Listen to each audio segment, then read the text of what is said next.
What's behind the Christian view? Well, that each individual human being, no matter what their economic status or educational background or where they were born or what their race or gender is, that every human being is created by God, more to it, redeemed by Christ, more to it, destined for eternal life. And from those theological convictions comes this idea that each individual is the subject of dignity.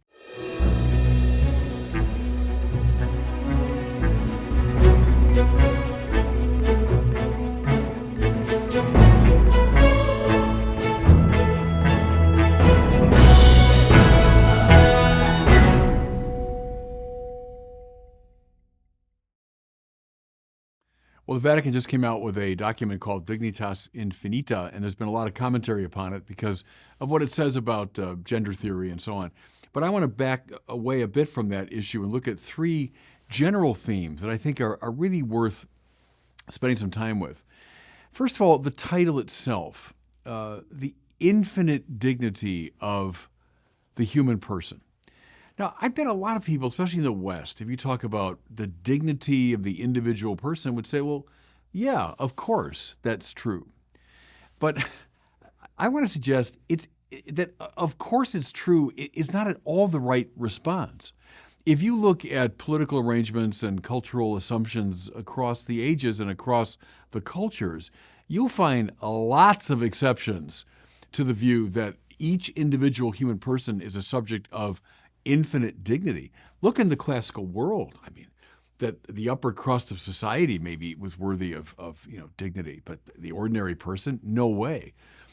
Julius Caesar kills, they estimate, 1 million people in his campaign in Gaul, and no one called him to task for it as though he was violating people's dignity. Then, come right up through the ages to our own time. Look at the totalitarianisms of the last century. The dignity of each individual human being, come on. In my own lifetime, in Maoist China, in Soviet Russia, I mean, there was an enormous disrespect, Nazi Germany, obviously, for the dignity of the individual.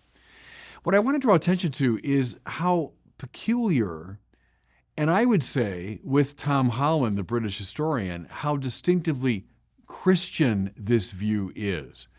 The fact that we take it for granted in the West is the result of our coming of age in a culture that's still largely determined by Christian assumptions.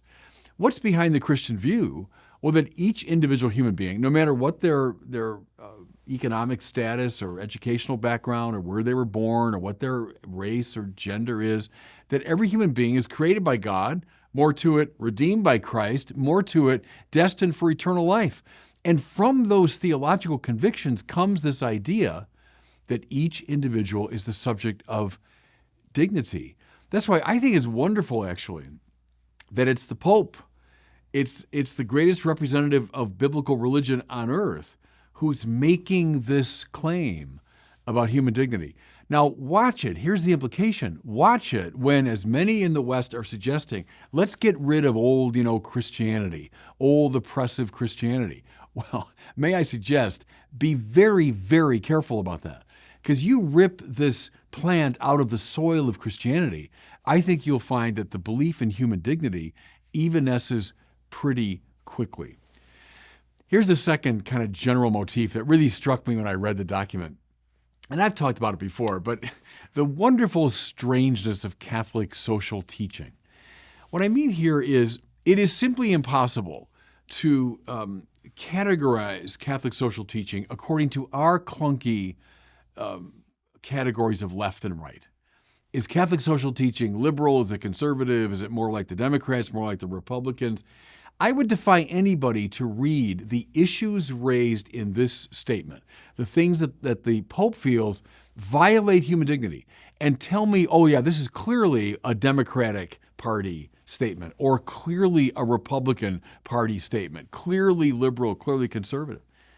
Look, what's mentioned explicitly: great concern about the plight of migrants, great concern about the curse of war, great concern about the situation of those living in poverty, great concern about violence against women. Okay, those are, at least in the standard reading, kind of left-wing preoccupations. And at the same time, Violations of human dignity include abortion, they include euthanasia, and indeed gender ideology, sex change, etc., all things that preoccupy the right. More to it, there are things, for example, human trafficking that come up that I think, well, pretty much everybody is against. So is this left? Is it center? Is it right? None of it. None of it. Catholic social teaching beautifully transcends this split. And there's a lot of reasons for that and where this split came from. But Catholic social teaching, it's its glory, I think. It's its pride and joy that it transcends these easy political divides. Here's the third thing that really struck me, and I will touch here on the gender issues. And it's a theme I've talked about, everybody, a lot, what I call the culture of self-invention. So in this letter, it's Cardinal Fernandez, who's responsible for it, the Pope has approved it. They talk about the divorce between freedom and truth. This is an old John Paul II theme too, isn't it? There's such a valorization of freedom in much of the West. It's become freedom run amok. It's freedom so divorced from truth that freedom now has the right to determine truth, to determine the nature of reality. You know, go back to Casey versus Planned Parenthood, 1992 in our country, when the Supreme Court said it belongs to the very nature of liberty to determine the meaning of one's life and the meaning of existence. I mean, one of the most absurd things ever said in the jurisprudence of any country. That my freedom determines the nature of reality. But that's exactly what we have today in our culture. And you see it especially in regard to gender theory. I decide my gender. Well, what about your body, which seems to be kind of a given, that we're created male and female? Oh, who cares? The body can be changed because freedom, my freedom, is so absolute. Well, this is exactly what the church is speaking out against, and thank God for it. Can I read you just a quote directly from the letter I thought was very telling? Listen. Regarding gender theory, the church recalls that human life, both physical and spiritual, is a gift from God. This gift is to be accepted with gratitude and placed at the service of the good. Desiring a personal self-determination apart from this fundamental truth amounts to a concession to the age-old temptation to make oneself God. Dead right, it seems to me. He's going right back, to the book of Genesis, that when we grasp at the tree of the knowledge of good and evil, that means I determine for myself what's right and wrong, what's good and bad. No, freedom surrenders to the good. It surrenders to the truth and thereby finds itself. So can I just say, as I conclude here, thanks to Cardinal Fernandez and to Pope Francis, because I think in a culture that's sounding increasingly insane, this letter is an expression of sanity.